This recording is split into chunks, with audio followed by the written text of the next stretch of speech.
Hi everyone.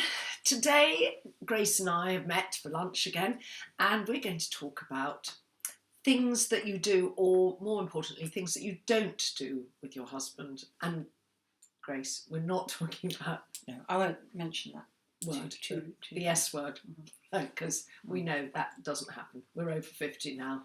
And yeah, anyway. Not that everyone's in the same No. situation. Some people are doing it all the time. Swinging from the chandeliers, yeah. Anyway, so we were just... Cougars, they like doing that a lot. Oh yeah, but then they haven't got the older husband too, have they? No, So true. they've got these young virile men.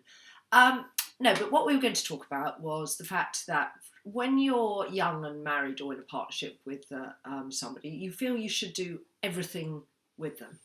And if you aren't doing everything with them, there's something, wrong with your relationship. Inadequate. You've got to share hobbies. Yeah, exactly. So if he likes rugby, you suddenly love rugby and you know all the rules and you racking up warm and drinking beer or whatever they do. Exactly. But then when you get older, you start to think, well, can't be asked. Can't be asked. And yeah, it's the time to tell them that after 25 years, actually, you hate. Yeah, I hate rugby. Yes, exactly. And you suddenly actually think, well, there are certain things that you just prefer doing with girlfriends, and that's no disrespect to the old man, but soppy films at the cinema, numero uno. Exactly. And because you can just go and have a good old chat and a gossip. And one of my friends said to me, why, because I play bridge, and she said, well, don't you want to play with your husband? Two reasons why I don't want to play I don't want him to learn is A, he'd be a lot better than me. It's taken me 4 years to get to kitchen bridge standard, and that's quite low. And number two... Is there such a term as kitchen bridge? Yeah, there is. Okay. And number two? Number two is that it would change the whole dynamic of bridge evenings, because we'd be playing as a couple against another couple, and it would become competitive. Whereas when it's 4 girls, I mean, I know that 4 girls can be competitive, but certainly in my group, it's a glass of wine, a chat, a gossip, and at the end, my husband, I go home and he goes to me, well, who won? And I go, I don't know. I mean, it just is irrelevant, And also, when you're with your girlfriends, you can chat about, this builder whistled at me the other day, but you wouldn't really want to tell your husband that. But the girls, it's quite nice to tell the girls. Yeah, if that miracle thing ever happens to you. And also, girls are much more, oh, I like your hair like that, or, that's good things style. That men would probably, we would think that men would find boring. Exactly. So, I think... So my husband, he has taken up fishing. And he wants me to go fishing with him in Edinburgh or Scotland or somewhere windswept and very cold in March or something. And, he's saying, oh, it'll be so lovely, you can come up and you can fish. Women are very good at fishing because they've got patience apparently, and the salmon love to come to women's rods. But how I see it is that he's standing there up to his bottom in freezing cold water, having actually quite a lovely time. And the adrenaline is keeping him warm. He's got the adrenaline about which fish is going to come along next.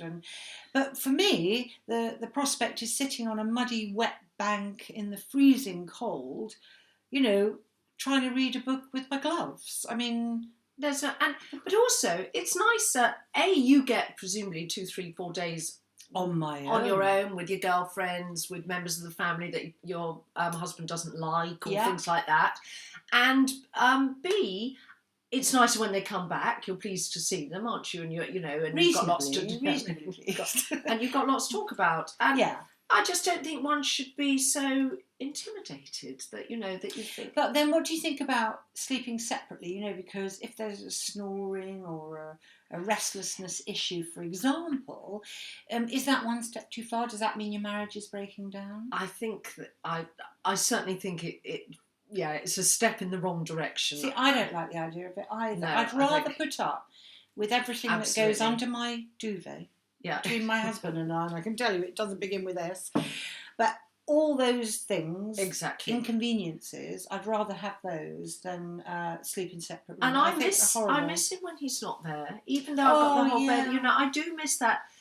Just the sort of, I don't know, it's the comfort, isn't it? It's when my husband is away, on business or shooting or something like that, then I have to say I watched this drama once, and it was where this woman went to bed, and then as the lights went out, she went to sleep, and then, from under the bed, this man slid out and then proceeded to murder her. So I know it's pathetic, but every night when my husband's not here, I put a torch. I take the dog up as well, so he can sniff the murderer if he's there. I look under the bed. Once I know that it's empty under there, that's the only time Do you know I what can they sleep. used to do? They used to roll a ball or a rounding like an orange or something under the bed. Don't you remember? Did you not Who see did it in that? Cranford? Do you remember that program? they? Yeah, they used to roll a For ball that reason. before they got to bed to make sure there's nobody under their bed. Yeah. they? Yeah, seriously, I think it's quite clever actually, because then you don't actually Oh. see this ghastly person. You just roll the Yes, thing because and run. it does actually appear.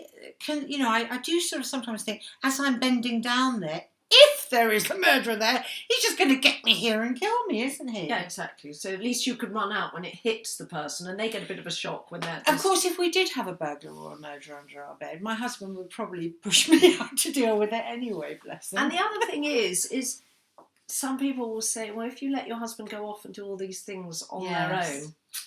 Yeah. I have a friend whose husband likes to go skiing once a year on his own, and she said to me, should I be worried?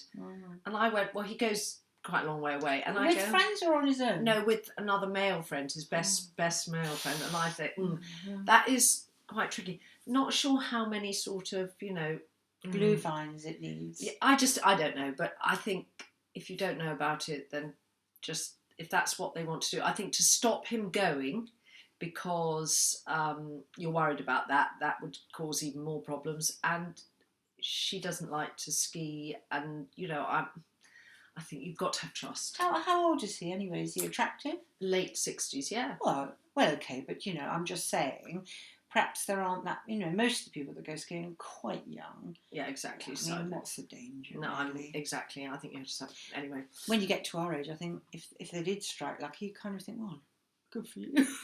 Yes. If my husband's watching it, I don't mean you.